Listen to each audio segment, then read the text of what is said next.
Bumi, air, ruang angkasa, dan kekayaan alam yang ada diatur oleh negara dan dipergunakan untuk kemakmuran rakyat. Akan tetapi, pada kenyataannya, hal tersebut berbanding terbalik dan menyimpangi konstitusi. Assalamualaikum warahmatullahi wabarakatuh. Shalom, Om Swastiastu, Nama budaya, dan salam kebajikan untuk kita semua. Saya Senja Putri Airi Gaimana. Saya Febiola Purba. saya Belita Koruni Samani, dan saya Citra Rahma Utami. Kami, delegasi dari Universitas Brawijaya. Keberanian dan kebaikan adalah senjata terkuat yang harus kita pegang teguh dalam menghadapi segala cobaan. Hai para pemberani, aku Gatot Kaca, si jagoan tanpa tanding dari dunia pewayangan. Mari ikut terbang bersamaku.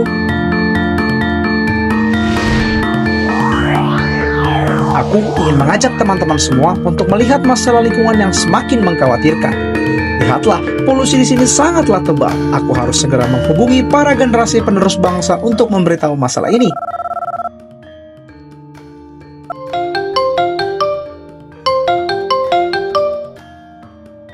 Halo Gatot Kaca, ada apa? Abel, aku sedang melihat masalah lingkungan, khususnya polusi udara yang sudah sangat mengkhawatirkan. Apakah kamu dan para generasi penerus memiliki solusi? Tentu saja kami memiliki solusi. Jangan khawatir Gatot Kaca, serahkan saja pada kami.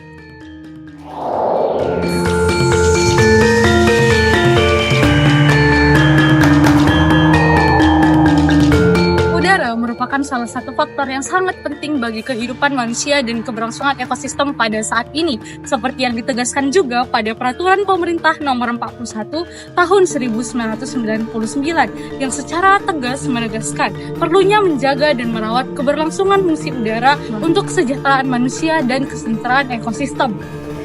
Meskipun udara adalah zat yang tak terlihat, tak berbau dan tak berwarna, namun kebersihannya menjadi sangat langka, terutama di perkotaan yang padat dengan kendaraan dan permukiman. Ironisnya, meski kendaraan bermotor sangat mempermudah mobilitas, namun sebaliknya mereka juga menjadi penyumbang utama emisi gas yang mencemari udara, seperti CO sebanyak 93%, NOx sebanyak 57%, dan PM2,5 sebanyak 46%. Hal ini menuntut tindakan konkret untuk mengatasi tantangan polusi udara demi menjaga kualitas hidup kita dan kelestarian lingkungan. Data menunjukkan bahwa Indonesia menempati peringkat ke-14 dari 131 negara dengan indeks udara yang terburuk. Hal ini dibuktikan dari data menurut Air Quality Index atau IQI. Hal ini mendedikasikan bahwa masyarakat yang terpapar oleh udara yang tidak sehat bagi kesehatan mereka sangat tinggi di Indonesia. Pemantauan kualitas udara di wilayah Jabodetabek dari tahun 2021 hingga 2023 menunjukkan tren penurunan kualitas udara yang diikuti dengan peningkatan kasus ISPA atau infeksi saluran pernafasan atas di DKI Jakarta, yang mencapai angka 200.000 kasus pada Januari 2023. Polusi udara yang melebihi ambang batas juga memiliki dampak negatif pada kesehatan, termasuk iritasi mata, asma, bronkitis, pneumonia, PPOK, penyakit autoimun, dan bahkan kematian dini akibat paparan partikel padat dan gas yang memengaruhi sistem pernafasan, serta meningkatkan resiko kanker. Dampak-dampak ini seringkali terkait dengan gejala awal yang mungkin terlihat ringan, namun dapat berkembang menjadi masalah kesehatan yang lebih serius. Polusi udara telah menjadi masalah yang serius bagi semua kalangan, tak ayal juga bagi para pemerintah dan pihak-pihak lainnya. Segala upaya telah diupayakan untuk mencari solusi yang optimal, namun seringkali upaya yang diberikan pemerintah belum optimal dan seringkali menjadi kontradiktif. Pendekatan yang diberikan oleh pemerintah terkadang lebih menekankan pada intervensi terhadap masyarakat, sementara aspek lain yang juga berkontribusi terhadap polusi sering diabaikan. Meskipun upaya mengarahkan masyarakat untuk menggunakan transportasi umum telah dilakukan, namun kurangnya aksesibilitas dan kualitas layanan transportasi umum menjadi kendala utama yang membuat publik meragukan keseriusan pemerintah dalam menangani masalah ini. Jakarta menjadi rumah bagi total 10,5 juta penduduk di Indonesia. Namun sayangnya, Jakarta juga menjadi kota dengan kualitas indeks udara terburuk pada tahun 2023. Jakarta sendiri menempati urutan pertama sebagai kota dengan kualitas udara terburuk. Pencemaran udara menjadi isu tak berkesudahan, terutama di kota besar seperti Jakarta. Kementerian Lingkungan Hidup dan Kehutanan menyebutkan bahwasanya emisi kendaraan bermotor menyumbang sebanyak 70% polutan di wilayah perkotaan. Antara lain nitrogen oksida, karbon monoksida, sulfur dioksida, dan partikulat. Disusul oleh limbah industri dan juga pembakaran sampah. Atas keprihatinan terhadap masalah polusi udara yang kian lama menjadi kian serius, kami, delegasi dari Universitas Brawijaya, menawarkan sebuah solusi berupa Gatot Kaca atau Green Artificial Technology with Internet of Things guna mengurangi pencemaran udara. Gatot Kaca merupakan pengembangan pesawat nirawak sebagai sebuah sistem alat berteknologi ramah lingkungan. Gatot Kaca hadir untuk mengatasi polusi udara di Indonesia dengan memanfaatkan teknologi sensor canggih dan konsep operasional yang efisien. Drone ini dirancang untuk melakukan pemantauan udara secara real-time dan melakukan tindakan pemulihan sesuai dengan kebutuhan melalui proses kerja yang terdiri dari beberapa tahap yang terkoordinasi dengan baik. Gatot Kaca dilengkapi dengan teknologi berupa sensor yang dapat mendeteksi adanya daerah dengan kandungan polutan yang tinggi. Terdapat sensor utama yang bereaksi terhadap kadar gas karbon monoksida dan karbon dioksida yang terdapat dalam udara. Sensor lain yang akan ditambahkan pada drone ini adalah sensor pendeteksi konsentrasi debu halus. Dalam perakitannya, drone akan dilakukan pemasangan perangkatan air purifier sebagai penyaring polutan yang akan menghasilkan udara bersih. Drone ini dilengkapi dengan kamera AR yang didukung algoritma pengenalan visual guna mendeteksi kebakaran yang mengandung bahan berbahaya, dan secara bersamaan dapat menentukan lokasi oleh penerima GNSS. Perangkat ini diperkirakan dapat memantau spesies polutan di wilayah perkotaan maupun di pinggir kota, khususnya wilayah dengan tingkat konsentrasi spesies gas NO2 dan PM2,5 yang cukup tinggi pada udara. Gatot Kaca menawarkan beberapa keunggulan yang dapat menjadi solusi yang lebih efektif dalam mengatasi polusi udara dibandingkan dengan upaya pemerintah lainnya, seperti pembangunan ruang terbuka hijau.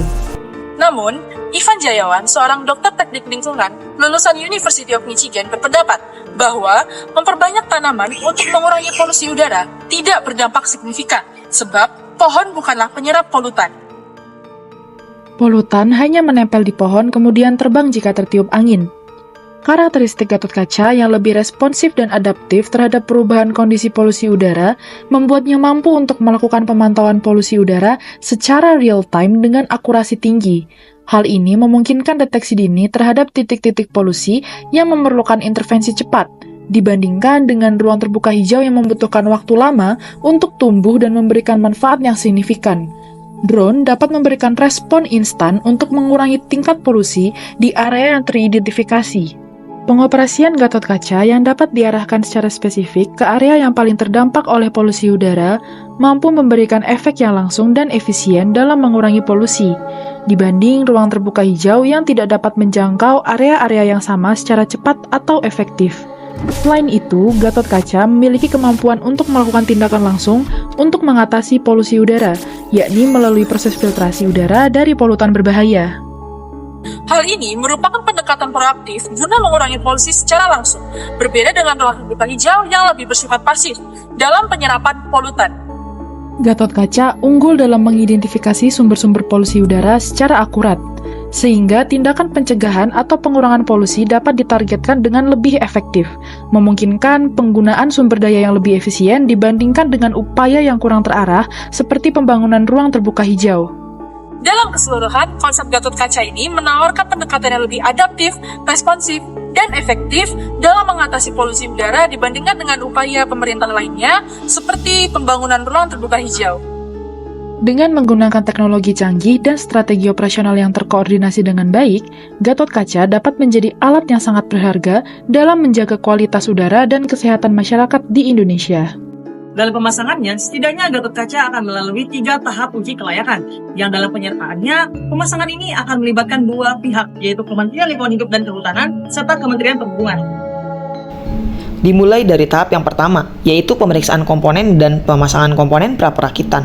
Kemudian memasuki tahap yang kedua, yaitu uji kelayakan operasional. Serta pada tahap yang terakhir adalah dengan melakukan tinjauan ulang setelah dilakukannya uji coba operasional secara langsung dan menyeluruh. Penggunaan drone Gatot Kaca ini tentu harus disesuaikan dengan Peraturan Menteri Perhubungan Nomor 63 Tahun 2021, khususnya bagian 107 tentang sistem pesawat udara tanpa awak atau drone, agar kemudian Gatot Kaca dapat dioperasikan sesuai dengan ketentuan hukum yang berlaku. Sehingga setelah dinyatakan layak, telah didaftarkan dan disetujui oleh pihak yang bersangkutan, drone Gatot Kaca ini sudah dapat dipasang dan dioperasikan sesuai dengan peruntukannya. Melalui inovasi teknologi berbasis lingkungan ini, kami selaku penulis mengamini bahwasannya Gatot Kaca tidak hanya memberikan solusi efektif, namun juga secara real dan komprehensif memberikan jawaban atas permasalahan lingkungan yang tak kunjung menemukan benang merah ini, terutama dalam lingkup polusi udara. Namun demikian, kami selaku penulis memohon agar adanya dukungan dari berbagai pihak, mulai dari pemerintah hingga masyarakat luas, karena satu-satunya jalan ke depan untuk mempertahankan kualitas lingkungan adalah dengan melibatkan semua orang. Banyak cara untuk menyelamatkan bumi kita, karena bumi kita ini adalah milik kita bersama. Sekian penyampaian inovasi dari kami. Mohon maaf apabila terdapat kesalahan baik dalam perkataan maupun perbuatan. Shalom, Om Santi Santi Om. Nama budaya dan salam kebajikan bagi kita semua. Wassalamualaikum warahmatullahi wabarakatuh.